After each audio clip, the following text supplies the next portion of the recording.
Salam sejahtera, selamat datang di Berita Satu Spesial, The Forum, peredaran rokok ilegal dan tantangan industri rokok di tanah air. Saya, Agung Hardiansyah, akan membantu sesi diskusi kita pada hari ini dalam Berita Satu Spesial, The Forum.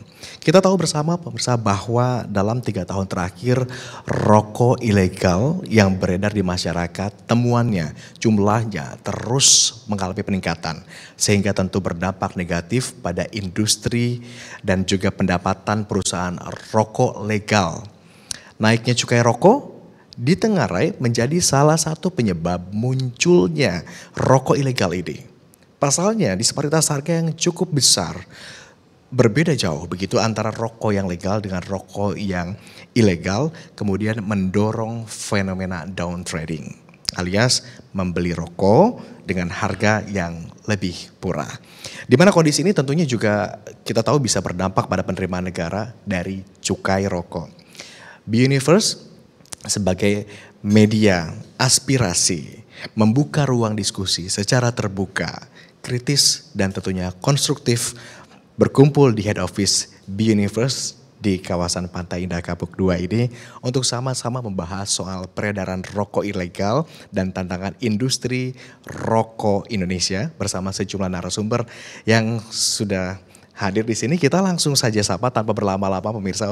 Kita perkenalkan narasumber yang sudah hadir di sini. Yang pertama saya coba sapa Ketua Umum Gabungan Produsen Rokok Putih Indonesia, Pak Beni Wahyudi. Pak Beni.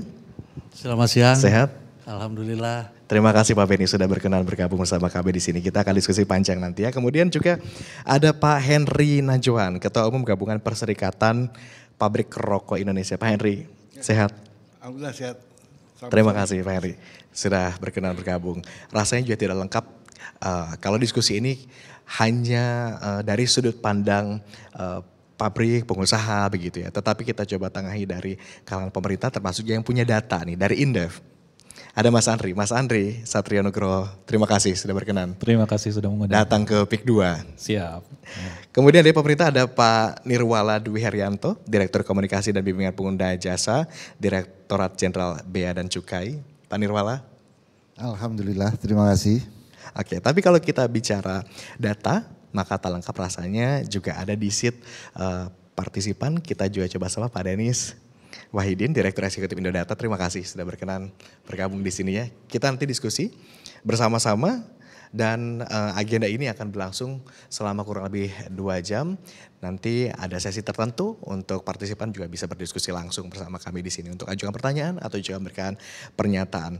Tapi bicara soal peredaran rokok ilegal ini tentu rasanya tidak berlebihan kalau kita sudah katakan ini sebagai titik kritis begitu ya. Saya mau ke soal data dulu terlebih dulu ya, mungkin ke Pak Andri.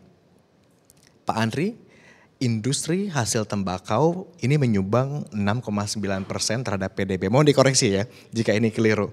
Namun angka ini kemudian terus menurun setiap tahunnya. Menurut kajian Indef, apa saja yang kemudian menjadi faktor penyebab penurunan ini? Ya, banyak sekali sebetulnya faktor dari penurunan kinerja dari sektor tembakau ya. Kita tidak hanya berbicara mengenai industri, tetapi juga kita berbicara mengenai pertanian, perkebunannya begitu ya. Kita berbicara juga sektor retailnya yang menjual dan tentunya kita melihat bahwa pertama dari sisi harga ya, tingkat affordability dari masyarakat ini juga sekarang sedang ramai begitu isu terkait dengan daya beli masyarakat gitu ya. Dan tentunya dengan harga rokok yang semakin mahal ini memang menyulitkan sebetulnya dari para pelaku industri untuk menjual kepada konsumen. Dan tentunya kita tahu bahwa selain dari sisi harga, beberapa yang non fiskal kalau kita sebut ya, kebijakan dari non fiskal ini itu juga memiliki pengaruh begitu ya terhadap kinerja dari rokok. Kalau kita bisa katakan yang terbaru yang mungkin sangat dibicarakan itulah terkait dengan rancangan Permenkes gitu ya, terkait dengan rokok polos itu juga memungkinkan begitu menekan kinerja dari industri ini begitu. Jadi banyak sekali sebetulnya hal yang memang kita juga patut pertanyakan begitu ya. Di tengah kondisi industri yang saat ini sedang turun begitu ya, tekanan terhadap industri ini justru berkebalikannya ya, semakin besar begitu. Jadi tentu dengan yang tadi Mas Agung sudah sampaikan, kontribusi terhadap perekonomiannya juga cukup besar, tidak hanya dari sisi industri saja. Ini juga kan akan berakibat atau berimplikasi terhadap perekonomian bukan hanya nasional tetapi juga daerah, sentra-sentra tembakau, dan juga di sana juga ada pastinya industri pengolahan. Belum lagi kita berbicara tenaga kerja ya. Jadi itu menurut saya cukup besar. Kita akan kupas satu-satu terlebih dulu begitu ya. Tapi kalau bicara peredaran rokok ilegal ini kan sudah menjadi katakanlah tanda petik begitu ya, ramai terjadi. Saya mau coba tanya langsung kepada sumbernya di sini untuk produsen. Pak Henry, Pak Beni mungkin bisa konfirmasi. Dampaknya dirasakan besar atau tidak dengan adanya peredaran rokok ilegal ini? Pak Beni terlebih dulu mungkin. Terima kasih. Jadi kalau kita lihat dampaknya rokok ilegal ya sudah barang tentu ya akan mengganggu kepada produksi dari rokok yang legal.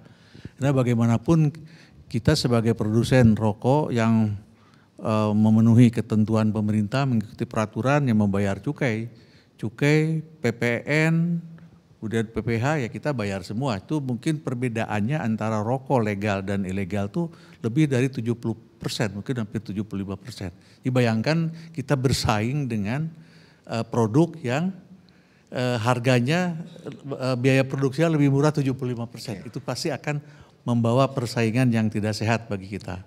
Yang ilegal katakanlah bisa menjual rokok dengan harga yang jauh lebih murah karena tidak membayar besaran tadi ya? Betul. Oke. Bukan hanya menjual lebih murah, mereka juga masih leluasa untuk mendapatkan bahan baku yang paling bagus. Oke. Karena tembakau itu kan ada gradingnya, ya kan? Jadi dengan keleluasaan dia bersaing melawan rokok legal dia bisa, ya kan? Nah itulah yang menyebabkan kami sangat concern terhadap rokok ilegal yang ya bukan hanya merugikan kami sebenarnya, juga merugikan program pemerintah untuk melakukan penurunan prevalensi perokok anak maupun perokok secara keseluruhan. Karena percuma saja rokok legal turun, tapi ilegalnya justru marak. Jadi penurunan total daripada konsumsi rokoknya kan belum tentu turun, bahkan mungkin akan meningkat. Pak Denny, Anda menduga justru sekarang peredaran rokok ilegal semakin marak gara-gara peran pemerintah juga mungkin mengatur cukai begitu atau seperti apa?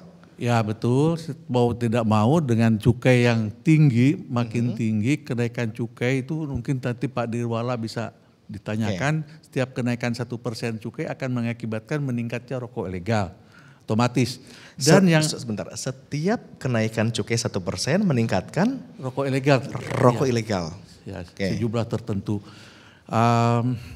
Dan justru rokok kita sebagai produsen legal tuh merasa ya mohon maaf nih Pak Nirwala, kita merasa sangat dipersulit khususnya pada saat COVID Pak tahun 2020. Kenaikan cukai 23%.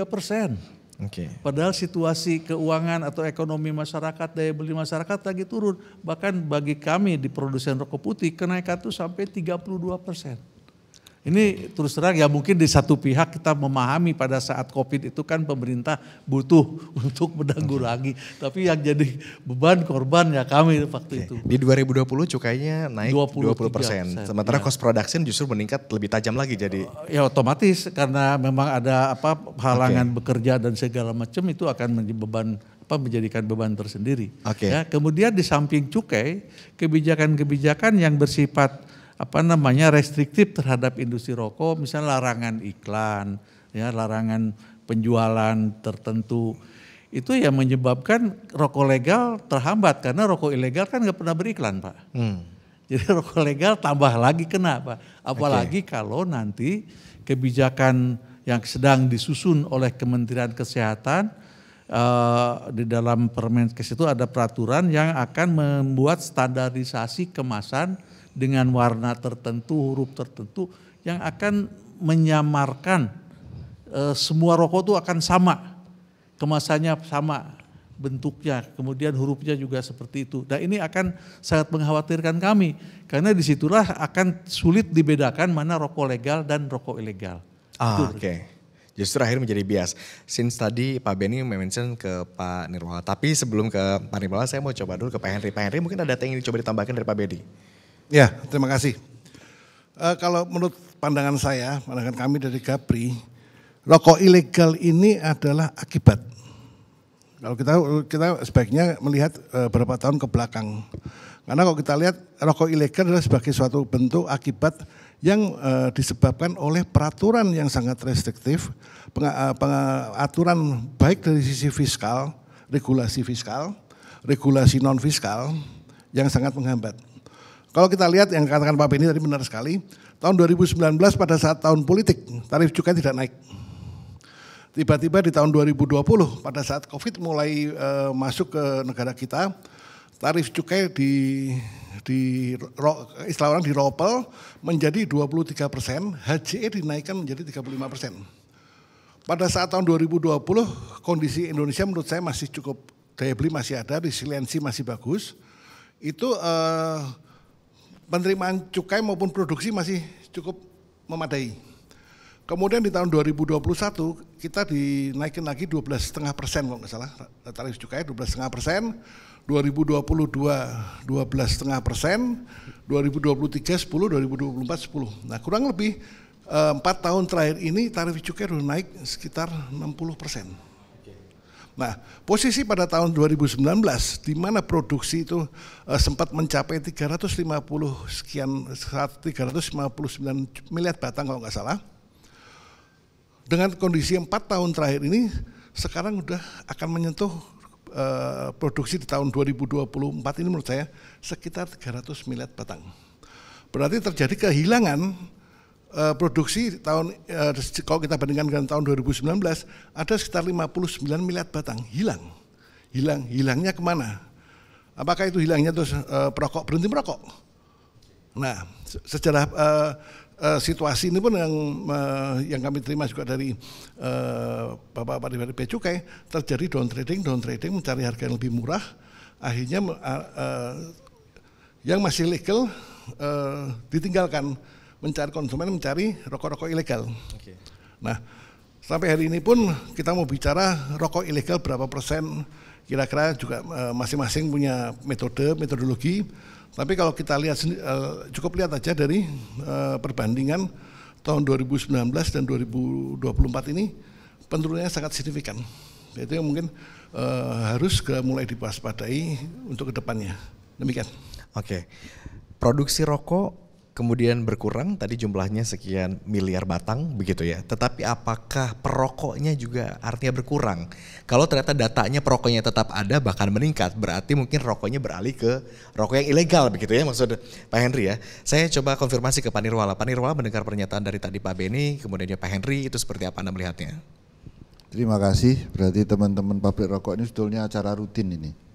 Tiap tahun ya masalahnya ini terus, ya kan? Nah ini yang perlu kita bicarakan dan kita sama semua sudah paham ya kesulitan pemerintah dalam menerapkan kebijakan, terutama kebijakan fiskal ya, karena dalam menerapkan tarif rokok itu kita mempertimbangkan 4 pilar ya, ibarat kita punya anak 4 itu kan kita harus adil semua nih, bicara yang namanya kesehatan, kemudian industri, supply chains-nya, kemudian juga bicara penerimaan negara, dan yang terakhir kita dari awal sudah menyinggung masalah keberadaan rokok ilegal. Ya itu 4. Jadi yang kalau kita bicara 3 saja deh, antara kesehatan, objektif kesehatan, kemudian objektif industri, itu kan diharapkan resultannya itu berupa penerimaan negara. Tapi apa yang seperti dikatakan Pak Henry maupun Pak Benny tadi benar. Apalagi Mas Andri sendiri juga bilang tadi, kondisi saat ini yang paling penting adalah masalah less affordable atau daya belinya turun. Ini yang jadi masalah, daya beli turun. Sementara tadi tuntutan untuk menurunkan prevalensi Bahkan kalau prevalensi perokok dewasa sebetulnya sudah turun. Sudah turun. Kemudian beralih ke prevalensi perokok anak. Dan itu juga berdasarkan penelitian juga sudah turun juga. Nah, makanya disinilah bagaimana membuat 4 objektif tadi itu terpenuhi. Itu sesuatu yang tidak gampang. Ya kan? Tadi kalau kita bicara masalah bagaimana menanggulangi atau menurunkan prevalensi, itu ada 2, fiskal dan non fiskal. Tahun kemarin kita sudah nggak tercapai fiskalnya. Tahun ini insya Allah masih tercapai. Kita berharap tercapai. Tapi kan di sini ibarat mobil, harusnya dalam keadaan sulit itu 4-wheel drive-nya diaktifkan, fiskal dan non fiskalnya diaktifkan. Ini yang juga perlu dibicarakan juga dengan teman-teman dari industri rokok juga. Itu saya kira itu. Ya. Oke, tapi kalau bicara survei soal data, kami juga coba mengutip sejumlah data begitu ya soal peredaran rokok ilegal dari Indodata dari tahun ke tahun 2021, 2022, 2024-nya ternyata terus mengalami kenaikan peredaran rokok ilegalnya. Artinya cukainya dinaikkan, kemudian produksi rokok menurun begitu. Perokoknya apakah benar menurun atau tidak? Tapi tadi kalau kata Pak Nirwala perokok yang usia dewasanya menurun. Tapi bagaimana dengan anak-anak begitu? Kenyataannya kalau kita bicara rokok ilegal begitu, angkanya terus naik. Tapi daripada saya coba menjelaskan di sini, ini kita langsung saja tanyakan ke Mas Denis kali ya. Mas Denis, dari survei yang sudah dilakukan oleh Indodata ini, dari tahun ke tahun perokok ilegal di Indonesia, data yang kami terima mengalami kenaikan. Tapi mungkin Anda bisa elaborasi lebih lanjut, silakan Pak Denis. Berdiri silakan. Terima kasih. Jadi sebetulnya riset ini diawali dari sebuah perdebatan yang sangat panjang bahwa kemudian cukai itu tidak mempengaruhi dari peredaran rokok ilegal. Lalu kemudian juga ada pendapat bahwa kerugian dari rokok ilegal itu hanya berkisar di antara 1 triliun sampai 5 triliun. Dan ini berkembang di kalangan pemerintah. Lalu kami kemudian melakukan survei di tahun 2021 dan kami menemukan ternyata peredaran rokok ilegal itu sangat signifikan dengan jumlah sekitar 28%. Di tahun 2002 kami pun juga melakukan hal yang sama pada 13 wilayah yang sama dengan metode tracking dan kami menemukan angkanya meningkat menjadi sekitar 30%. Dan terakhir di tahun 2024 kami melakukan hal yang sama dan angkanya pun meningkat menjadi sekitar 46%. Artinya bahwa sesungguhnya masyarakat itu ketika cukai itu dinaikkan, mereka mengalami apa yang kita sebut dengan teori shifting. Jadi mereka berubah dari pola perilaku merokok dari golongan 1, 2, 3, lalu kemudian mereka beralih menjadi perokok rokok ilegal karena daya beli mereka yang turun. Sehingga teori yang mengatakan bahwa kenaikan cukai tidak berdampak terhadap rokok ilegal itu salah.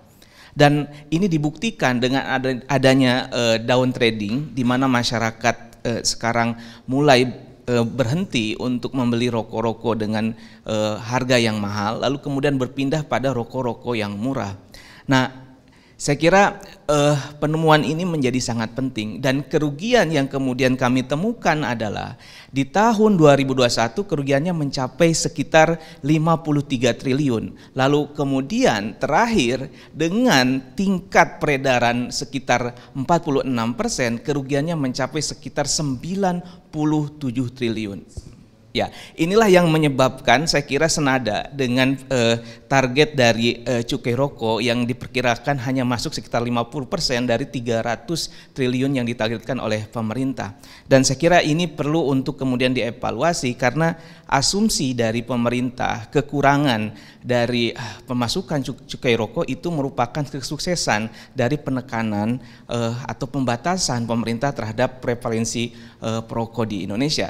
Tapi sejujurnya perokok di Indonesia tidak pernah berhenti. Mereka justru bertambah dan kenaikan harga rokok menyebabkan mereka berpindah pada rokok-rokok yang lebih murah dan lebih jauh lagi pada rokok-rokok ilegal dan artinya, ini sangat berbahaya. Mas Denis, kenaikan harga rokok justru tidak membuat orang berhenti merokok, tetapi polanya saja yang bergeser gitu ya. Tepat sekali. Jadi mereka bukan ngerokok yang harganya mahal, yang legal, tapi justru tetap merokok, tetapi pilihan yang lebih murah adanya di rokok ilegal. Tepat sekali. Tadi Pak Nirwala sempat menyampaikan bahwa ada survei yang mengatakan bahwa jumlah perokok dewasa itu sudah menurun. Kalau dari survei Anda mungkin bisa dielaborasi. Adakah survei dilakukan data-data terhadap kalangan mana saja, atau mungkin dari kelompok mana, usia rentan mana saja begitu ya? Ya, kami melakukan survei itu dengan melihat demografi dari perokok dan hasilnya tidak jauh dari Susenas, di mana kemudian perokok ini lebih banyak dilakukan oleh mereka yang berumur 15 tahun lebih ke atas. Tapi kemudian yang menjadi permasalahan utama dari survei ini adalah bagaimana kemudian juga mereka bisa mengalami shifting dari rokok legal menjadi rokok ilegal, karena ternyata rokok ilegal itu sekarang secara fenomena di lapangan itu mudah didapatkan, harganya lebih murah, lalu kemudian kualitasnya tidak jauh berbeda dengan rokok-rokok legal lainnya.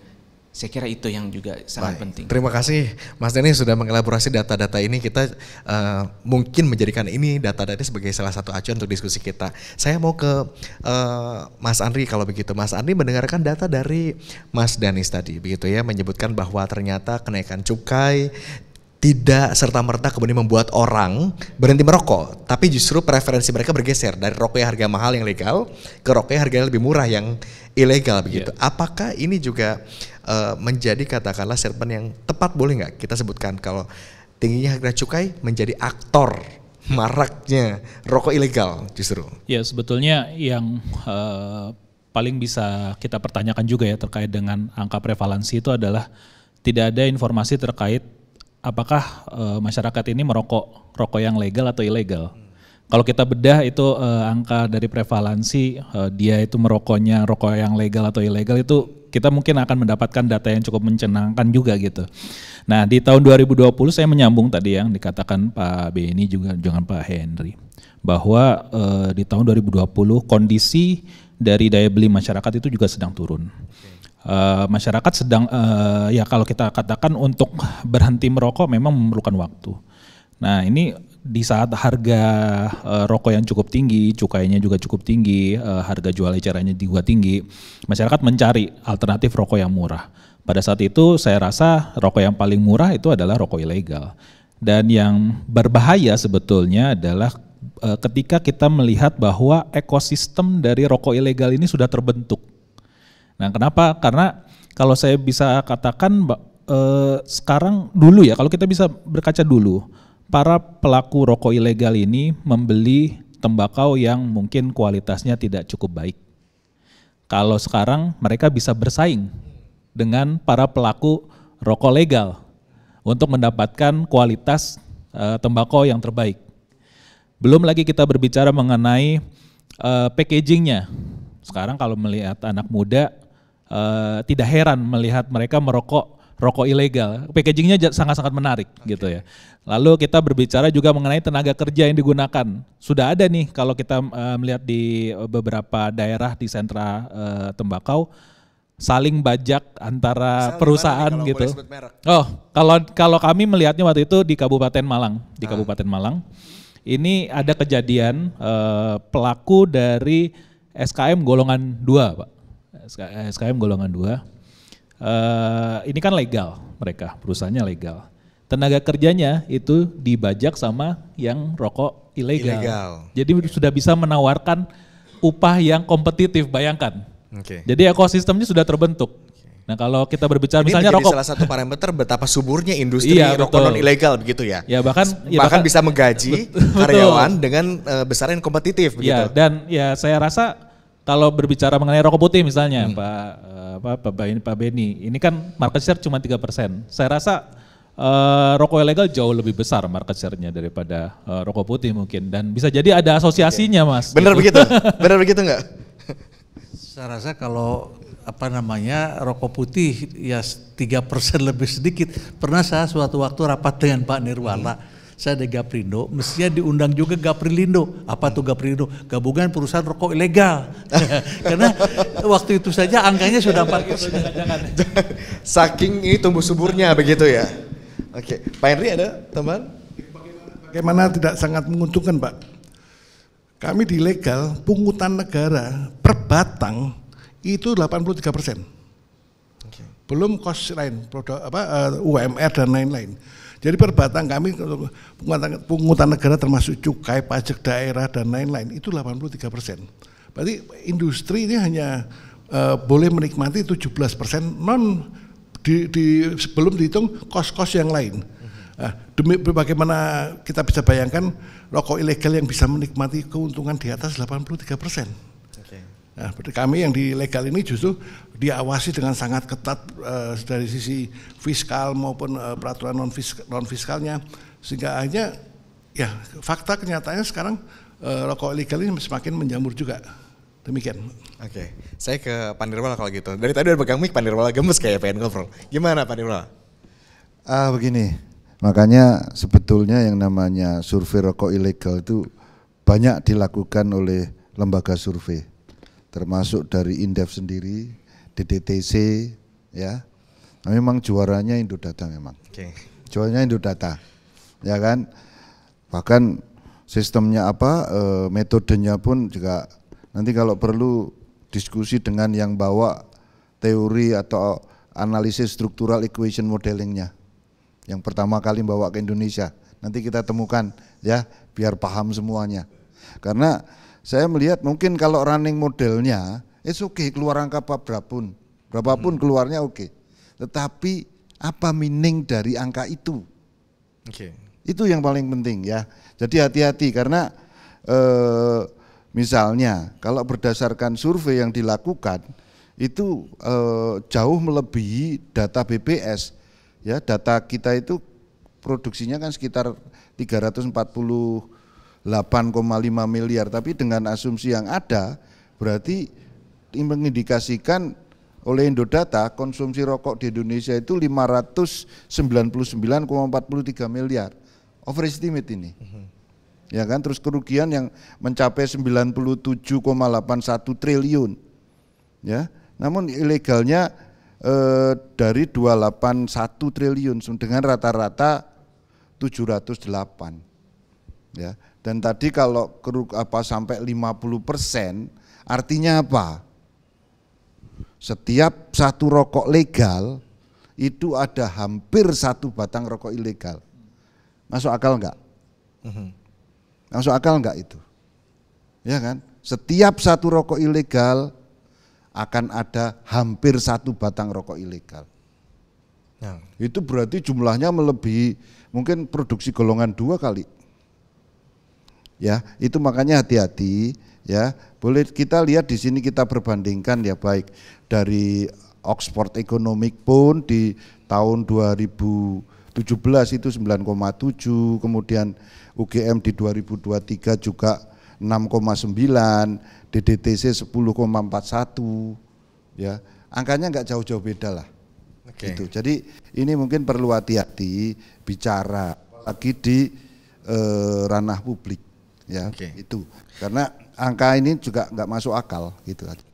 Terus mengenai tadi rokok ilegal, jelas bahwa yang namanya kita menerapkan tarif itu tentunya di sini berlaku kurva Laffer, ya. Di situ ada titik optimum tarif yang menjadi batasan, ya kan. Jika itu dilewati berarti masuk prohibited area. Prohibited area nanti akhirnya apa? Akan ada yang namanya deadweight loss. Deadweight loss itulah yang tidak dinikmati pemerintah, tidak dinikmati pabrik rokok. Itu hanya dua kemungkinan, dia akan quit smoking, berhenti merokok, atau tetap merokok. Sementara penelitian yang dilakukan PPKE Universitas Brawijaya, seseorang yang sudah merokok lebih dari 6 tahun itu akan sulit berhenti. Ya itu jadi masalah. Makanya tadi Yang namanya untuk menurunkan prevalensi harusnya dua-duanya jalan, fiskal dan non fiskal. Itu aja. Oke, tapi kalau bicara cukai, Pak Nirwala, kami ada contekan data gitu ya. Mei 2024 penerimaan cukai, mungkin bisa dikonfirmasi juga. 2024 itu katanya turun 12% dibandingkan bulan Mei di bulan yang sama di tahun 2023. Betul 12% turun ya? Penerimaan cukai justru setelah dinaikkan besarannya gitu persentasenya, tapi justru penerimaan cukai ini turun 12%. Oke, nah kalau kita coba elaborasi data-data dari lembaga survei dari Indodata atau mungkin juga dari Indep begitu ya, jika kondisi penerimaan cukai ini ternyata turun, kemudian juga tadi data menyebutkan bahwa justru peredaran rokok ilegalnya tinggi, kondisi ini kemudian terus dibiarkan tanpa ada tindakan yang katakanlah serius bisa berdampak untuk menangani temuan-temuan ini begitu, berapa potensi kerugian negara yang bisa terjadi begitu akibat kondisi ini dibiarkan? Mas Andri. Mas Denis kalau mau komen boleh, tapi nanti tunggu ya. Ya kembali lagi ya terkait dengan data tadi ya, kalau saya melihat dari Pak Nirwala juga kalau kita pakai nanti mungkin bisa disampaikan juga oleh Pak Nirwala juga punya hitung-hitungan untuk berapa rupiah ilegal yang sudah diselamatkan mungkin begitu ya Pak Nirwala ya.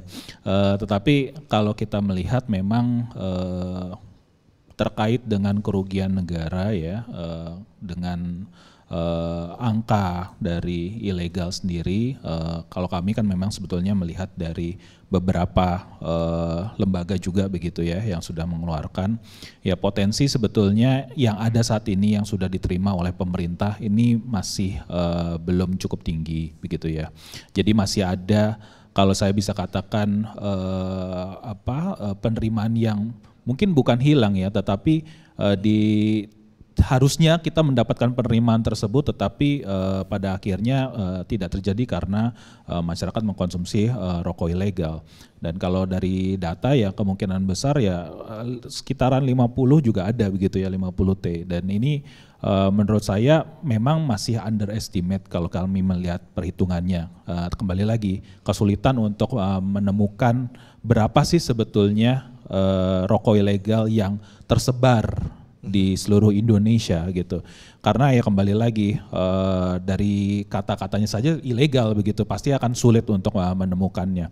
Jadi tapi terlepas dari berapa angkanya gitu ya, berapa angka ilegalnya, berapa kerugian negara dari ilegalnya, tentu yang harus dikedepankan adalah bagaimana kita bisa menurunkan dari perilaku rokok ilegal ini sendiri ya, konsumsi terhadap rokok ilegal termasuk dari supply side-nya, yaitu adalah pelaku rokok ilegalnya. Jadi tentu tadi saya sepakat dengan kebijakan fiskal dan non fiskal, tapi kembali lagi kebijakan fiskal apa yang tepat gitu.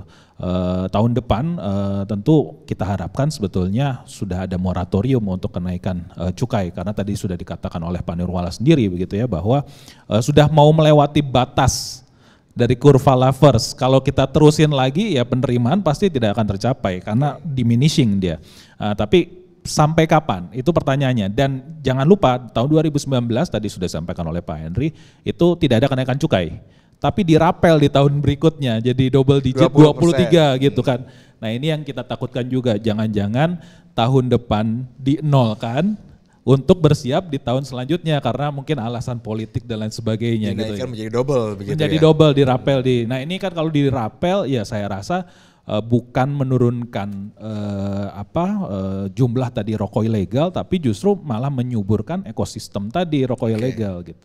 Oke, Mas Denis sependapat atau seperti apa? Jadi pertama saya ingin lebih menegaskan tadi tentang data yang kami sampaikan.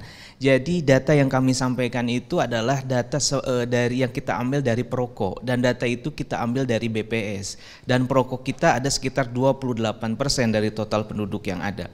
Jadi kita tidak melebihi dari data yang ada. Lalu kemudian data terbaru itu memperlihatkan dari 2.500 perokok yang kemudian mereka merokok, ada perokok yang hanya merokok ilegal, tapi juga ada perokok yang mereka merokok secara merokok legal dan merokok ilegal. Jadi inilah yang kemudian menciptakan efek domino atau efek ganda dari dampak rokok ilegal itu sendiri, sehingga kemudian kita menemukan angkanya justru terus meningkat. Nah, kalau kita melihat justru kemudian riset kita yang kita temukan di 2021 lalu kemudian mengkonfirmasi bahwa ada dampak dari kenaikan cukai terhadap kenaikan rokok ilegal ternyata terbukti di lapangan.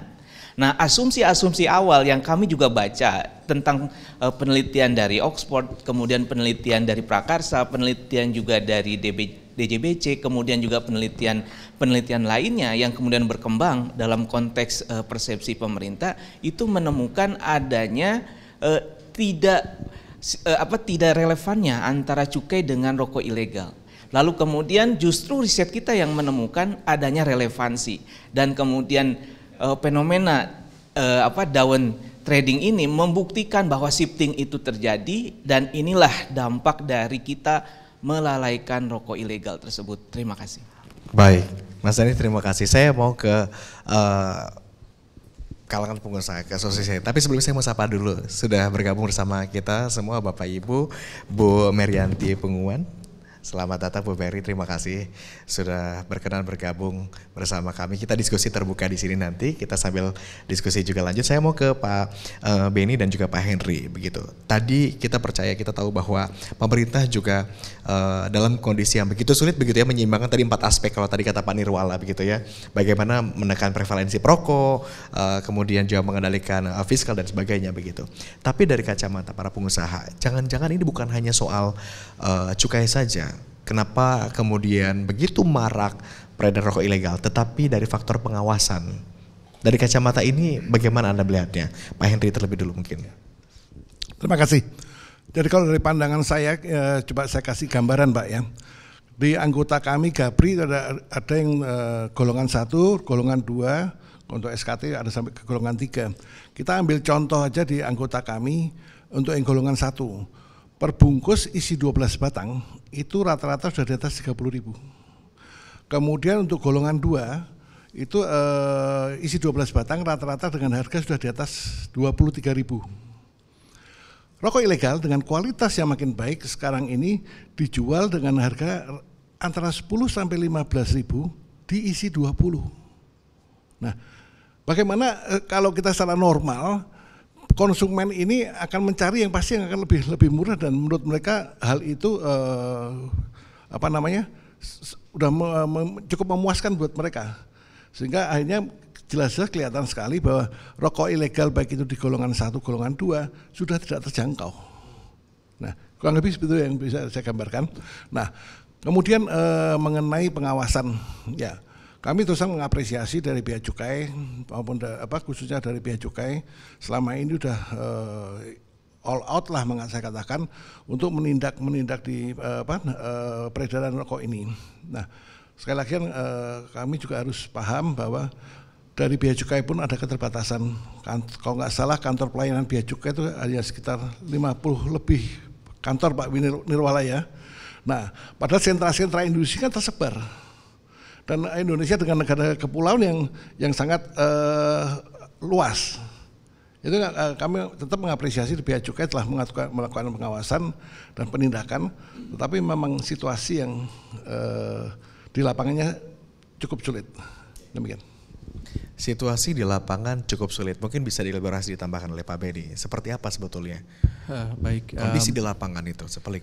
Jadi memang ya kegiatan produksi, peredaran, penjualan rokok ilegal itu ya sudah sesuatu yang ya kejahatan yang luar biasa kalau menurut saya. Karena itu tadi dampaknya baik kepada penerimaan negara, kepada pemberantasan atau pencegahan prevalensi perokok maupun juga kepada kami sendiri.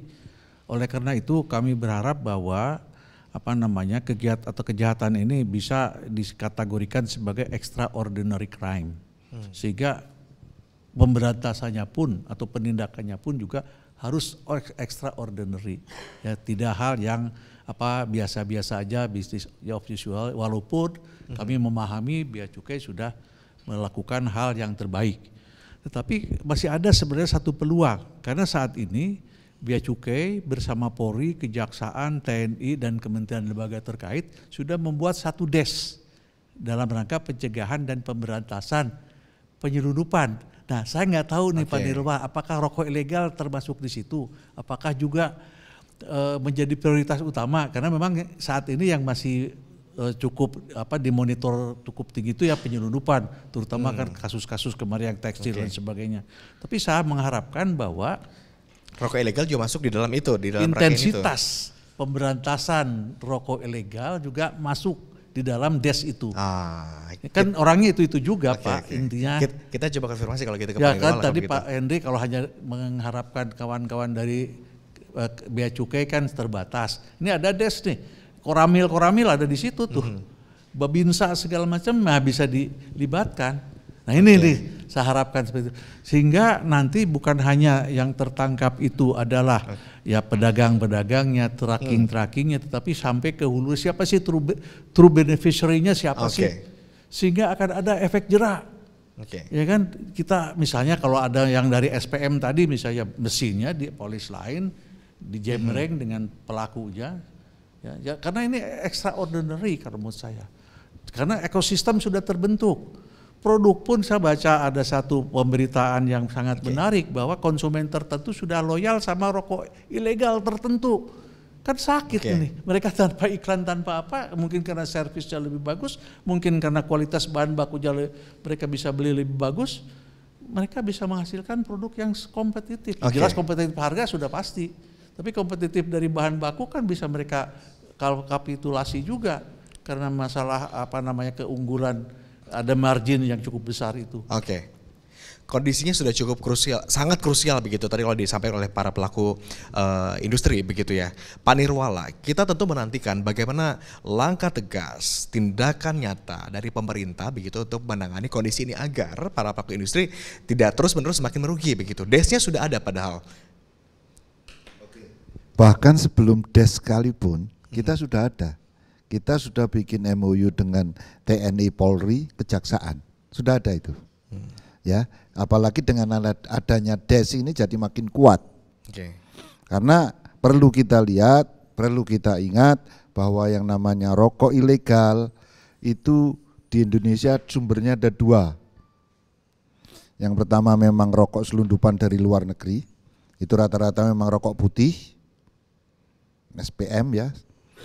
Terus yang kedua rokok ilegal dari dalam, ya, yang modusnya ada 5, baik mulai yang salah peruntukan, kemudian salah personalisasi, kemudian rokok tanpa pita atau rokok polos, kemudian rokok dengan menggunakan pita cukai palsu, kemudian juga rokok dengan menggunakan pita bekas.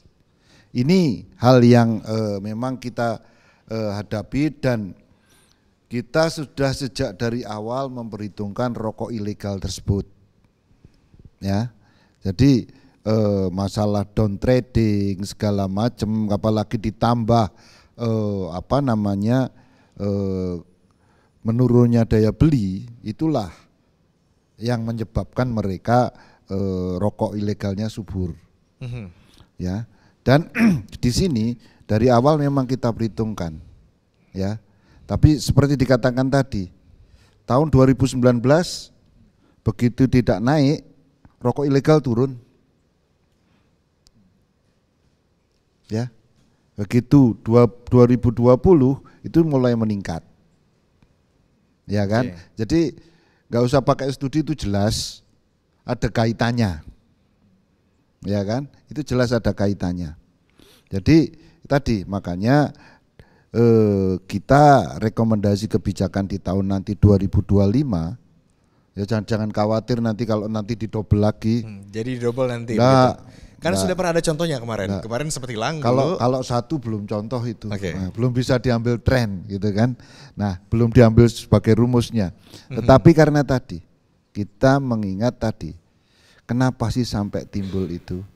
Kita paham nggak sih kalau antara misalnya salah peruntukan itu antara SPM dengan SKT itu jaraknya, disparitasnya sudah lebih dari 50%. Oke.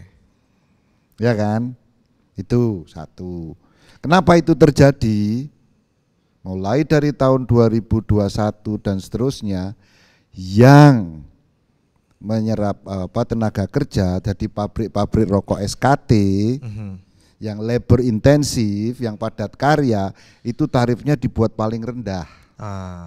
Tapi Pak Nirwala, kalau ternyata tadi Anda juga kan punya data bahwa ketika cukai rokok itu tidak dinaikkan begitu besarannya, peredaran rokok ilegal justru turun. Kenapa kalau begitu dinaikkan terus cukainya? Apakah jangan-jangan bisa jadi solusi? Cukai nggak perlu dinaikin. Dengan begitu peredaran rokok ilegal juga tidak terus tumbuh begitu. Gimana Pak Henry, Pak Benny melihat ini? Sepakat atau tidak? Jangan-jangan dengan nggak dinaikin cukainya justru peredaran rokok ilegal nggak tumbuh gitu kan? Datanya ada tadi Pak Nirwala. Ada. Ya, sebenarnya indikasi seperti itu sudah kami ketahui. Ya mohon izin Pak Nirwala, tahun ini seingat kami sudah berkirim surat juga ke Presiden memohon agar dilakukan moratorium. Paling tidak tarif cukai tidak naik 3 tahun. Nah kami gembira sekali pada saat pengumuman APBN itu tarif cukai nggak naik, tapi di tengah jalan ternyata HJI-nya disesuaikan. Itu yang harapan kami tahun depan pun kalau bisa tarif cukai tidak naik itu untuk multi years. Tapi kalau memang tidak memungkinkan, kami harapkan ada semacam ya bukan komitmen, kita harapkan industri ini masih bisa dapat relaksasi untuk minimal 3 tahun lah tarif cukai itu tidak dinaikkan. Kemudian ditambah lagi peraturan-peraturan non fiskal itu juga harapan kami bisa bukan direlaksasi. Kita sepakat, pemerintah sepakat tidak Presiden Jokowi mengatakan bahwa tidak akan meratifikasi FCTC. Tetapi Menkes justru mengadopsi FCTC. Munculnya di PP 28 dengan munculnya lagi rancangan peraturan Menteri Kesehatan yang sangat eksesif. Kita akan digiring ke kemasan rokok seragam. Nah, seakan-akan justru kami melihat secara keseluruhan, saya tidak keseluruhan, kelihatan pemerintah justru memberikan karpet merah untuk rokok ilegal, baik rokok ilegal lokal maupun rokok ilegal impor. Saya ingin minta tanggapan juga dari Bu Mary, tapi sebelum ke Bu Mary saya mau coba konfirmasi dulu ke Pak Nirwala. Pak Nirwala, tadi Pak Henry sempat menyampaikan bahwa mungkinkah 3 tahun Bea Cukai menerapkan kebijakan bahwa cukai rokok tidak naik? Dari hitung-hitungan Anda, seperti apa? Jadi begini. Bisakah berjalan? Itu terbukti 2 tahun terakhir, buktinya kenaikannya tidak naik. 10-10, multi years bisa. Nah, kita harus lihat kondisi perekonomian kan. Bahwa ngurus negara ini, keuangan negara itu berbeda dengan keuangan rumah tangga.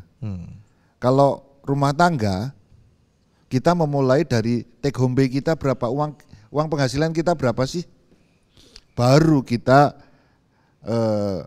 bagi-bagi ke pos-pos belanja. Kalau negara berkebalikan, berangkat dari pengeluarannya dulu, baru cari uang.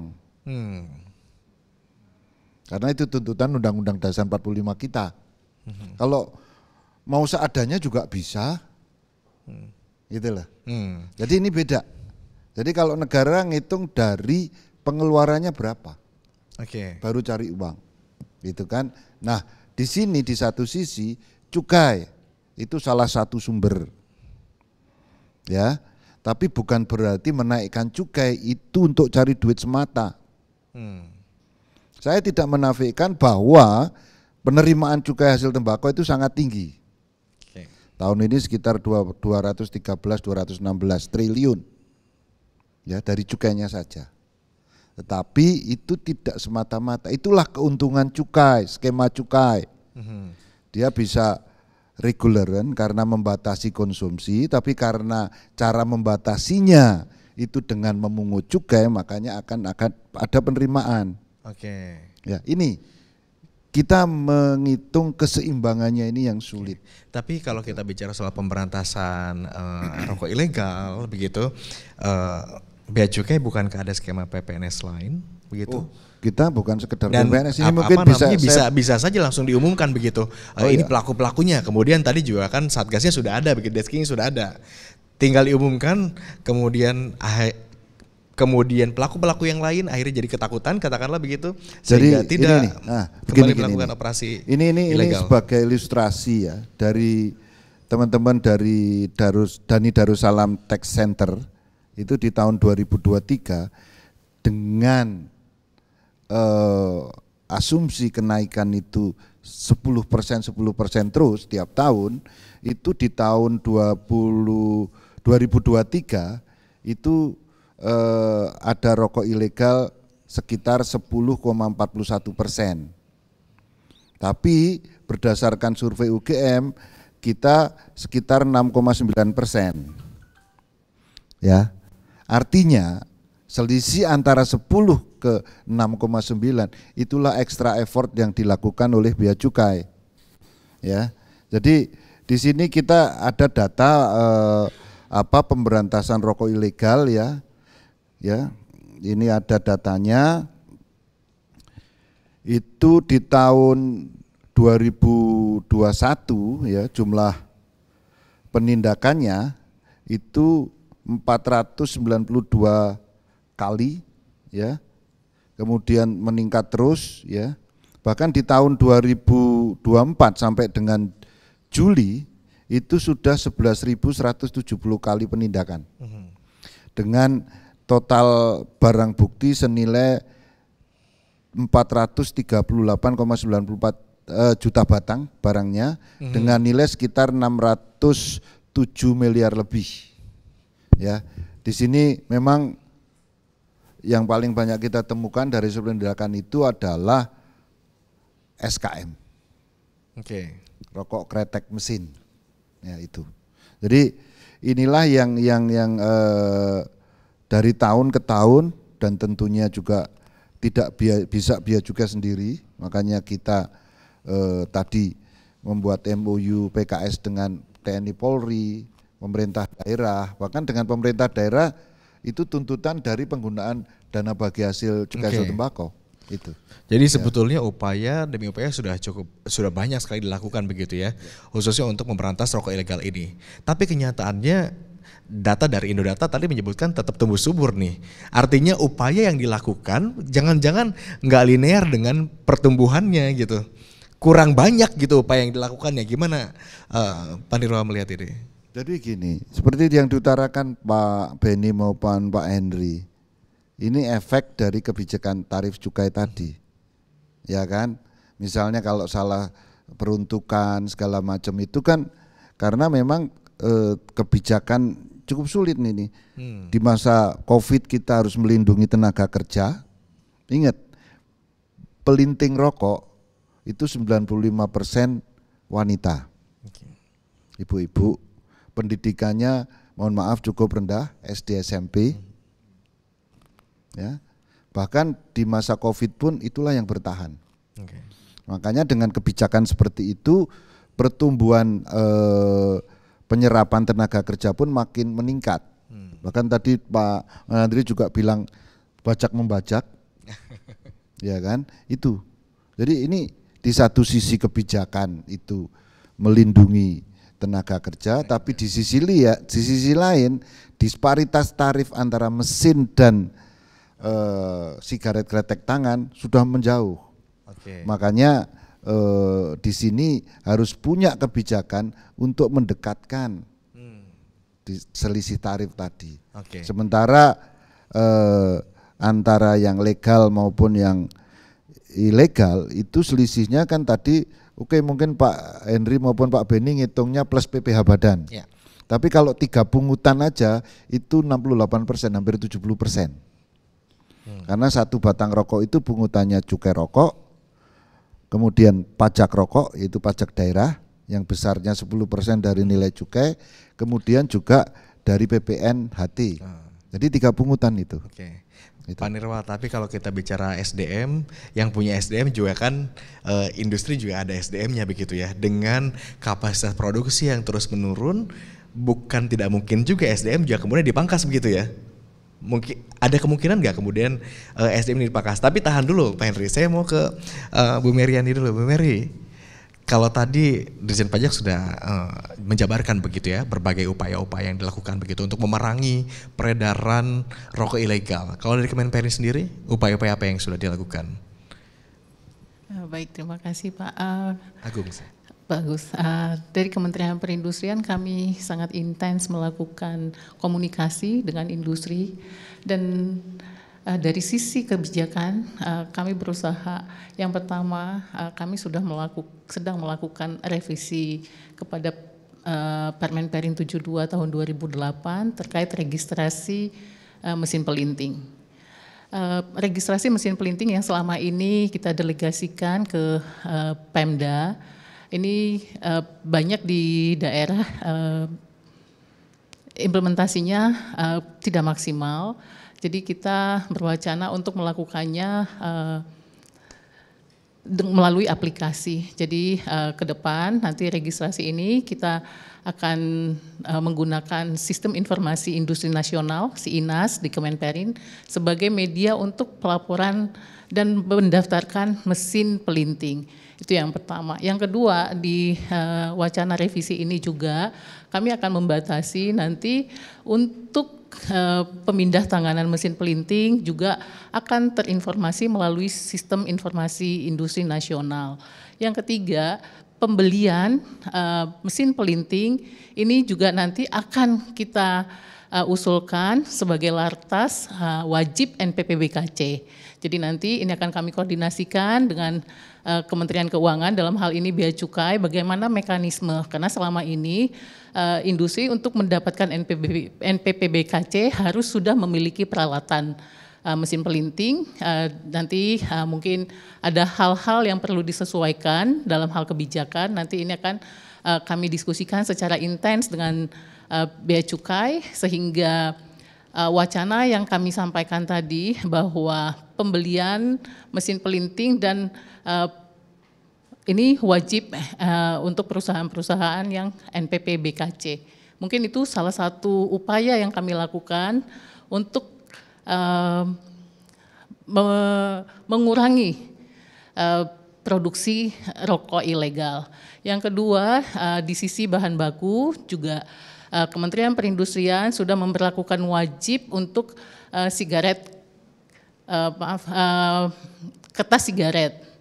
Ini juga bagian dari kami melakukan pengendalian untuk peredaran kertas sigaret. Kalau kertas sigaret ini nanti bisa betul-betul kita kendalikan, dan nanti kami juga sedang mengupayakan untuk pengusulan di revisi Permendak 8. Semoga ini bisa kita akomodir bagaimana peredaran kertas sigaret ini juga nanti untuk perusahaan-perusahaan NPPBKC. Jadi itu beberapa kebijakan yang sedang kami susun di Kementerian Perindustrian. Semoga dalam waktu yang tidak terlalu lama ini bisa kami terbitkan. Mungkin itu bagian yang bisa kami sampaikan, upaya-upaya untuk mengurangi produksi rokok ilegal. Baik, Bu Mary, tentu kita harapkan langkah-langkah tersebut bisa segera terrealisasikan dan berdampak baik, khususnya betul-betul bisa mengurangi peredaran rokok ilegal begitu ya di lapangan. Karena temuan-temuannya ternyata sampai sekarang terus ada, bahkan dari pelaku usaha juga tadi sudah memaparkan begitu.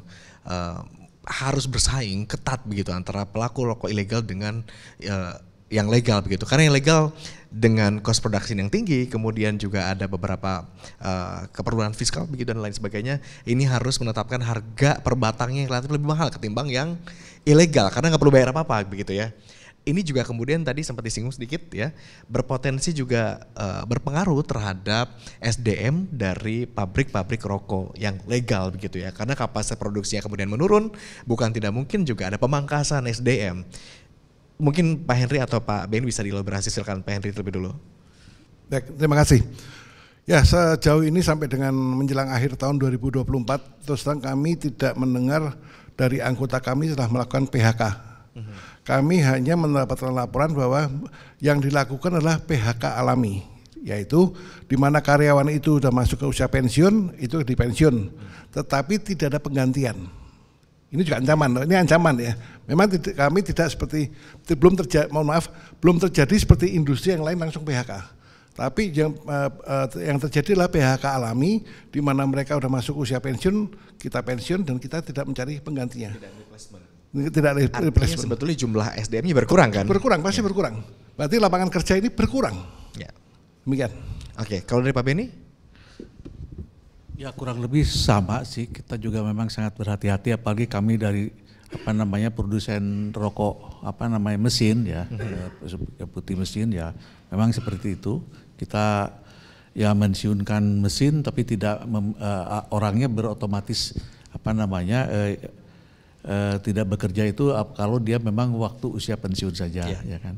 Tapi memang tantangan rokok ilegal tuh ya walaupun belum sampai mengarah kepada pengurangan tenaga kerja ataupun ada pengurangan secara terbatas, tapi ini suatu hal yang sangat luar biasa. Ya, kalau tadi disampaikan oleh Pak Nirwala bahwa ada 400 juta atau 500 juta batang yang disita. Kalau kita ngikutin angka yang pemerintah aja 7% lah rokok ilegalnya, kali 300 miliar itu sudah berapa? Yang diambilnya kan cuma berapa persen. Itu kalau dengan tire yang rata-rata gitu. Kalau yang tire yang murah kan lebih besar lagi. Jadi memang 400 juta itu Pak Nirwala kalau menurut kami masih relatif sedikit Pak. Mungkin perlu ada upaya-upaya yang lebih meningkat lagi supaya nanti kami bisa aman juga termasuk tenaga kerjanya. Oke. Berarti jangan sampai itu betul-betul terjadi begitu ya. Sebelum saya buka Q&A. Oh, Pak Nirwala silakan. Bagus. Kenapa sih kok layoff alhamdulillah sampai dengan akhir tahun ini nggak ada di pabrik rokok? Karena apa? Yang memanfaatkan tenaga kerja itu adalah rokok kretek tangan. Kalau yang disampaikan Pak Beni maupun Pak Henry jelas itu rokok mesin, SKM. Jadi buruhnya sedikit. Sedangkan SKM, sementara dikaitkan dengan tadi kekhawatiran layoff, wong rokok yang dipalsukan atau ilegal itu kan SKM. Jadi ya itu relevan gitu loh. Jadi sementara kita pertumbuhan SKT-nya tinggi, penyerapan tenaga kerja tinggi, ya kan itu. Sementara rokok ilegalnya ada di SKM. Jadi untuk tenaga kerja sejauh ini masih aman. Tetapi berpotensi tadi katanya, bisa saja. Gimana? Kenapa sih kok yang dipalsu rokok yang ilegal itu banyak SKM-nya? Satu tenaga pelinting itu seharinya 2.500 sampai 3.000 batang per orang 8 jam. Sedangkan mesin katakanlah MK8 yang paling kecil itu 2.500 batang per menit. Secara logik, ngapain saya bikin rokok ilegal yang SKT? Harus ngumpulin berapa ratus orang. Logikanya di situ aja. Ya, makanya itu tadi bentuk-bentuk sulit dalam mengambil kebijakan tadi.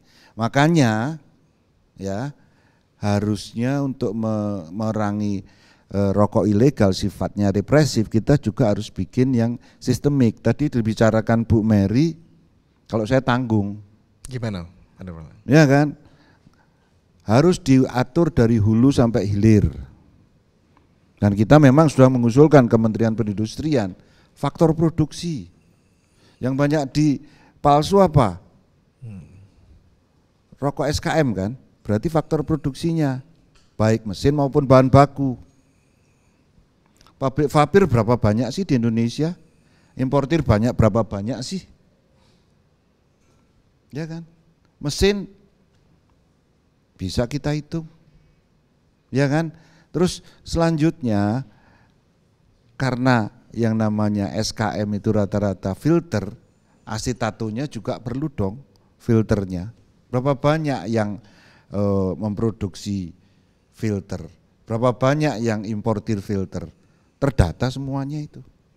Itu di hulunya, di hilirnya, ya. Kalau di minuman mengandung etil alkohol atau minuman keras, itu distributornya harus punya NPBBKC. Nah, rokok? Rokok belum. Oke. Jadi gimana kita mau ngawasi hulu hilir kalau ya kan agen tunggal kemudian wholesalernya sampai stokisnya nggak diawasi. Tentunya kita juga akan menerapkan teknologi yang lebih baik, akan memudahkan pengawasan itu sendiri. Jadi selain menerapkan teknologi yang lebih baik, kita juga memperbaiki sistem, tetapi itu butuh kebijakan antar kementerian. Nah, ini yang jadi masalah. Sejauh ini sudah mesra belum komunikasi antar kementerian? Saya sama Bu Mary mesra saya. Oke. Tapi kalau sudah mesra harusnya berarti sudah bisa ditelurkan dong kebijakan-kebijakan sinergi itu. Ya. Ini makanya kan bahkan untuk pabrik rokok yang perlu diingat di Undang-Undang Cukai Pasal 5 ayat 4 itu harus menjaga keberlangsungan industri rokok. Oke. Itu aja. Terakhir sebelum saya buka sesi tanya jawab, mungkin dari ini ada tambahan. Iya, saya rasa kalau kita melihat tadi ya Kementerian Keuangan dan Kementerian Perindustrian memang sudah mesra. Pertanyaannya kan rokok ilegal itu tidak hanya 2 kementerian ini begitu ya. Cukup banyak, Kementerian Perdagangan juga terlibat juga. Bahkan kalau kita melihat sekarang sudah bisa dipasarkan secara online, ya berarti kan ada Komdigi di sana. Tapi yang perlu diingat juga tadi yang disampaikan juga oleh Pak Nirwala dan juga pelaku usaha dalam hal ini, ketika sudah kedapatan ini dari sisi hilir mungkin bisa ditangkap untuk retailer.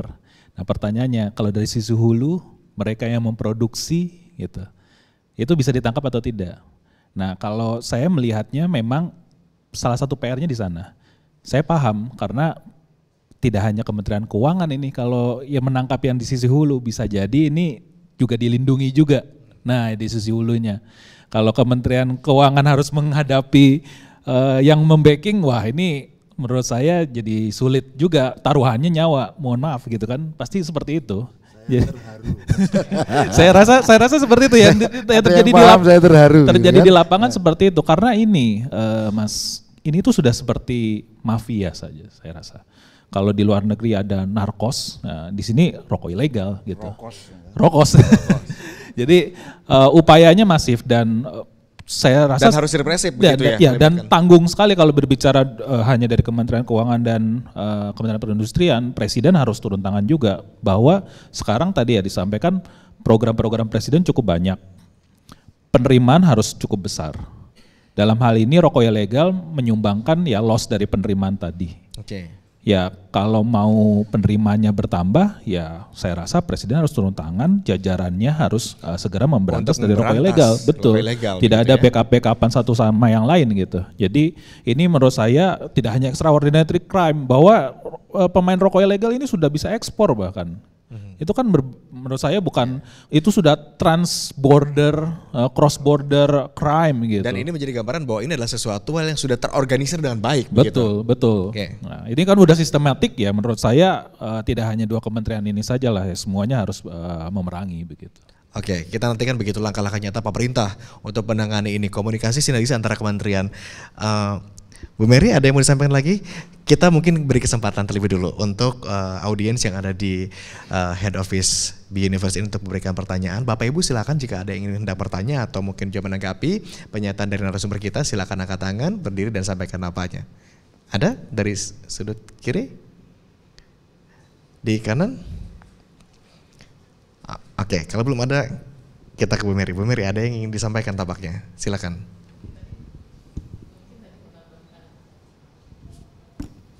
Mungkin tadi menambahkan yang disampaikan Pak Nirwala, ya Pak, kalau filter memang masuk dalam lingkup pengaturan Pak, tadi kami kurang menyampaikannya. Jadi kertas sigaret dan filter ini 2 bahan baku yang akan menjadi lingkup pengaturan di revisi Permen Perin 72 kami, itu yang pertama. Yang kedua tadi Pak Andi sudah menyampaikan negara butuh tambahan penerimaan dari hitungan dengan 318 produksi 318,15 miliar batang produksi di tahun 2023 dari Kemenkeu ada rilis menyampaikan 6,9% rokok ilegal kita, artinya hampir 22 miliar batang rokok ilegal. Kalau kita kalikan dengan cukai terendah di SKM dan SPM, karena tadi mesin yang diilegalkan itu kebanyakan mesin, Pak. Itu kita ambil rata-rata yang paling rendah itu Rp750 cukai per batangnya, ini equal dengan 15 triliun. Jadi sebetulnya ada potensial loss penerimaan negara kita 15 triliun yang di depan mata kita ini bisa kita ambil apabila kita memerangi rokok ilegal ini dengan kolaboratif lintas kementerian, lintas lembaga. Mungkin itu tambahan yang bisa kami sampaikan. Baik, kita sama-sama sadar, sama-sama tahu karena itu semua di depan mata. Kerugian yang begitu besar jika kita terus berdiam diri. Makanya upaya-upaya perlu dilakukan secara nyata agar tidak menambah kerugian negara akibat peredaran rokok ilegal ini. Bapak Ibu ada yang ingin coba menyampaikan pertanyaan lagi? Bu Mutiara mungkin? Atau dari pelaku usaha, di sini ada juga dari Gudang Garam. Oke, silakan angkat tangan. Mas Jaka, silakan. Mas Jaka. Baik, terima kasih Mas Agung. Ini mungkin agak menggelitik dan sikap dari wartawan kan berpikir skeptis. Ya. Bersikap skeptis dan semuanya tentang peredaran rokok ilegal karena memang di depan mata kita ada dan begitu menguasai jalur distribusi semuanya sampai ke end user dan semuanya itu bisa dilakukan. Bahkan di toko online pun juga ada itu. Nah, saya tuh terbayang merenung dan semuanya kok jangan-jangan ini pelakunya juga yang pabrik-pabrik rokok besar juga ataupun pabrik-pabrik menengah juga melakukan itu untuk menghindari pajak dan semuanya. Apakah memungkinkan seperti itu? Mungkin Pak Henry ataupun Pak Beni bisa mengomentari. Apakah memungkinkan itu? Ada beberapa teman yang mengatakan kayaknya kalau perusahaan yang besar agak berisiko sih Jak gitu, tapi mungkin menengah kita nggak tahu. Tapi itu boleh aja sih pemikiran wartawan, cuma ini menjadi keresahan dan mungkin bisa dikomentari tentang sikap skeptis dari saya terutama tentang jangan-jangan rokok ilegal ini juga dimainkan oleh perusahaan-perusahaan yang legal untuk menghindari pajak dan semuanya. Itu aja sih Mas. Baik, terima kasih Mas Jaka. Ini mungkin lebih tepat dijawab oleh Pak Henry atau jawab Pak Beni barangkali ya. Jangan-jangan ada perusahaan besar yang justru di belakang peredaran rokok ilegal ini begitu untuk menghindari pajak katanya. Bagaimana Pak Beni? Ya sepanjang pengetahuan kami di anggota kami, ya pada umumnya anggota kami perusahaan-perusahaan yang besar multinasional, ada Philip Morris, ada BAT, Japan Tobacco, kemudian KTNG Korea.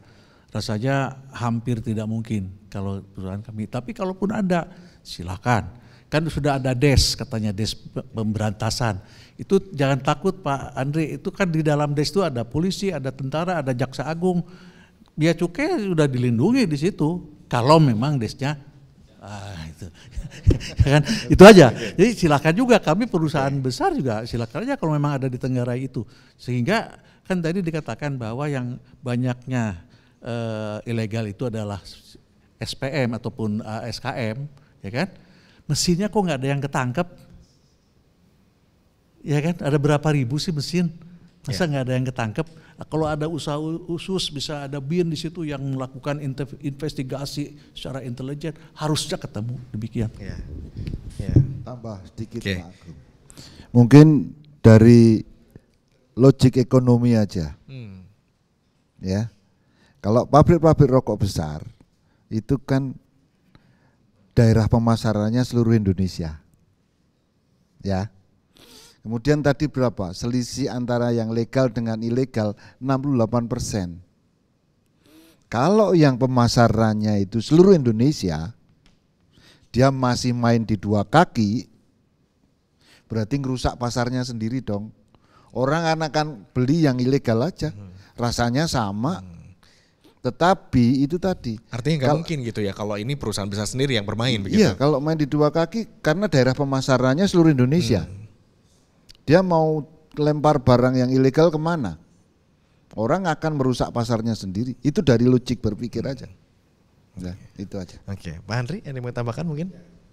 Termasuk dari Bea Cukai selalu melakukan audit rutin kepada anggota-anggota kami. Dan anggota-anggota kami pun industri masuk menjalankan industri ini bukan dalam hitungan waktu 5-10 tahun. Yang golongan satu itu udah mulai tahun 1950-an, udah setengah abad lebih ya. Kami lihat selama ini track record pun selalu baik. Kami yakin bahwa anggota kami tidak ada yang bermain di dua kaki. Demikian. Atau jangan-jangan mungkinkah ini terjadi, misalkan karyawan yang sudah lama bekerja di perusahaan rokok legal, sudah tahu proses produksinya, kemudian mereka memutuskan untuk keluar dari perusahaan dan mendirikan perusahaan sendiri dengan memangkas produksi tadi supaya tidak perlu bayar. Ada kemungkinan ke sana nggak ya? Yang disebut kemungkinan seperti apapun pasti mungkin. Siapa tahu ya dari satu karyawan satu perusahaan pabrik kemudian wah ada pemodal, ada pemodal yang mau memodali itu, kemungkinan itu bisa-bisa saja. Tapi ya udah di luar apa ya, di luar kuasa. Ya. Baik. Ada lagi Bapak Ibu yang ingin coba menyampaikan pendapat atau bertanya terkait peredaran rokok ilegal ini? Yang menjadi titik krusial kami adalah sebetulnya tadi ini sudah juga dijual di online begitu. Artinya kita sudah tahu sebetulnya ada penanganannya, mungkin bisa langsung tembak saya kepada orangnya begitu ya, karena kita sudah terlihat begitu di depan mata, tetapi tetap ada sampai sekarang dan bertahan cukup lama gitu. Saya punya gimana data ya. Jadi masalah yang jual di online, kita ada data nih mulai dari tahun 2021 itu baru 7 yang kita take down.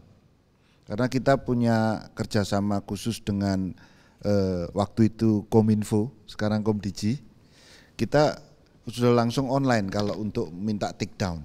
Dan kita di tahun 2023 itu dari 7 meningkat menjadi 224 yang kita take down. Kemudian 2024 sampai dengan bulan Juni kemarin sudah 416. Baik. Dan kita secara rutin melakukan cybercrawling. Ya, karena contoh-contohnya lucu-lucu, kaos tapi mereknya merek rokok yang bersangkutan. Ya kan? Dan cybercrawling ini enggak sekedar bicara masalah rokok ilegal, tapi juga bicara narkotik. Itu. Ya. Jadi kita baik berdasarkan data penindakan pun ya itu yang paling banyak itu di jalan raya ya. Karena kalau dulu modusnya mungkin dengan adanya tol dari Jawa Timur ke Jawa Barat sampai nanti nyebrang ke Sumatera, itu kalau di pabrik rokok itu kan ada klaster industri, klaster distribusi dan klaster pemasaran. Ada mulai perubahan pola membawa rokok begini. Kalau dulu pakai truk-truk besar sekali ketangkep habis. Sekarang pakai mobil-mobil kecil. Pakai mobil kecil, bahkan sekarang menggunakan jasa titipan. Jadi lebih sulit lagi di lebih sulit. Iya. Itu. Jadi modusnya selalu berkembang. Itu. Baik, artinya kita juga punya PR, terus berkejaran agar modus itu bisa ketahuan juga seperti apa begitu ya. Modus-modus selanjutnya kita mungkin sebagai penegak juga berinovasi juga dalam melakukan penanganan peredaran rokok ilegal ini. Ada lagi pertanyaan Bapak Ibu? Jika tidak ada, kita coba dengarkan closing statement dari masing-masing narasumber yang sudah bergabung bersama kita. Mungkin mulai dari Pak Benny dulu, silakan. Ya, terkait dengan rokok ilegal ini barangkali kita semua memahami dan bersepakat bahwa ini suatu hal yang merugikan semua pihak. Ya, oleh karena itu sekali lagi kami menginginkan, mengharapkan agar upaya untuk pemberantasan rokok ilegal baik mulai dari produksi, peredaran maupun penjualan itu sangat dilakukan secara masif dan sungguh-sungguh. Baik, terima kasih Pak Benny. Selanjutnya Pak Henry, silakan. Ya. Bagi kami di industri hasil tembakau khususnya kretek ini, memang kita lihat ya rokok ilegal adalah musuh bersama yang harus kita hadapin bersama. Kita bersinergi bersama dengan kami di asosiasi, di industri maupun di pemerintahan terkait. Itu kita bersama-sama sinergi untuk mengurangi ini bersama. Dan juga yang kami harapkan termasuk dari pemerintah atau regulator bahwa mohon ditinjau kembali penyebab utama daripada rokok ilegal ini dan turunnya industri rokok legal yang disebabkan oleh faktor-faktor regulasi fiskal dan non fiskal. Mohon dua regulasi itu bisa ditinjau ulang. Baik, Pak Heri, terima kasih. Kita nunggu konfirmasi nanti dari pemerintah begitu ya. Pak Mas Andri, silakan. Ya. Kita melihat bahwa ekosistem dari rokok ilegal ini sudah semakin besar dan kita tahu bahwa keinginan dari presiden yang baru ini adalah menambal kebocoran-kebocoran, terutama kebocoran penerimaan. Nah tentunya kita paham bahwa jika tidak ada upaya bersama di dalam pemerintahan ini, tentunya ekosistem ini saya rasa tidak akan menurun begitu ya, dia pasti akan berkembang terus menerus. Dan upaya kolaboratif tadi sudah disampaikan perlu dilakukan dan juga upaya yang menurut saya cukup represif gitu ya, karena ini sudah masuk ke dalam kejahatan. Tentunya kalau ini dilakukan bersama, saya rasa pemerintah tidak perlu ambil pusing terkait dengan bagaimana meningkatkan penerimaan negara, karena penerimaan negara bisa saja hilang karena rokok ilegal. Tadi sudah disampaikan 15T dari cukai, itu baru dari cukai, belum dari PPh-nya, PPN-nya dan lain sebagainya. Jadi masih cukup besar potensi kerugian dari negara akibat adanya rokok ilegal ini, dan tentunya kita harapkan ke depan pemerintah terutama presiden bisa turun tangan terhadap ini. Baik, Mas Andri terima kasih. Pak Nirwala. Terima kasih. Sejalan dengan Pak Andri tadi, selama ini kan dalam menentukan kebijakan fiskal rokok itu kan dengan 4 pilar. Kesehatan, industri, penerimaan negara, rokok ilegal. Ya, karena kita lihat rokok ilegal ini sudah mulai mengganggu, sangat mengganggu. Itu kalau perlu urutannya kita rubah yang paling sederhana. Ya, dengan tadi menutup linkage kebocoran. Rokok ilegal anggap aja kebocoran. Jadi mungkin tetap kesehatan yang pertama, kemudian perindustrian yang kedua, rokok ilegal jadi nomor 3, baru penerimaan negara. Okay. Kalau rokok ilegal ini kita tangani secara kolaboratif bersama-sama, tentunya akan menutup kebocoran tadi. Tentunya di sini kita Bea Cukai Kementerian Keuangan nggak bisa sendiri. Ya, tentunya perlu kolaborasi. Sekali lagi, kolaborasi ini yang paling sulit. Ya, karena apa? Orang masih sering kesulitan membedakan antara kolaborasi dengan integrasi. Kolaborasi, tusi masing-masing masih ada. Jadi ibarat gotong royong. Oh iya, cangkulnya Bea Cukai aturan fiskal. Cangkulnya Bu Mary dari perindustrian kebijakan tentang industrinya. Teman-teman dari TNI, Polri, Kejaksaan masalah penegakan hukumnya. Ya, sesuai dengan cangkul masing-masing. Karena makanya katakan perlu adanya kolaborasi yang lebih kuat. Itu aja, terima kasih. Baik, terima kasih Pak Nirwa. Dari Audience Seats, ada Mas Denis dan Bu Mary. Saya ke Mas Denis dulu mungkin, silakan Mas Denis. Iya, terima kasih. Saya kira updating data, kajian terhadap rokok ilegal dan berbagai permasalahan-permasalahannya saya kira itu menjadi penting, karena data-data yang digunakan itu adalah data-data yang saya kira sudah jauh tertinggal. Kajian-kajian itu dilakukan sekitar tahun 2019, 2020 dan 2021, sedangkan dinamikanya terus bergerak. Sehingga saya kira itu menjadi sangat penting, apalagi kemudian kalau kita melihat dan mengkaji peningkatan cukai yang terus menerus, lalu kemudian dampaknya terhadap pengurangan rokok, saya kira, atau pengurangan perokok, saya kira itu logika yang harus kita kaji ulang kembali. Terima kasih. Baik, Mas Denis terima kasih. Bu Mary?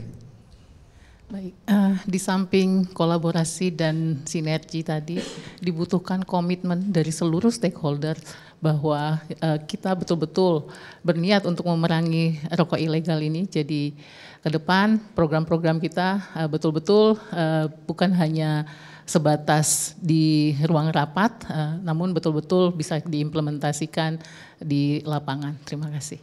Baik. Pemirsa di rumah, Bapak Ibu yang kami hormati juga, bahwa penerimaan negara dari industri rokok begitu besar. Sayangnya terjadi kebocoran. Ada peredaran rokok ilegal yang jumlahnya terus marak, terus meningkat dalam setiap tahunnya berdasarkan data-data yang kami coba tampung.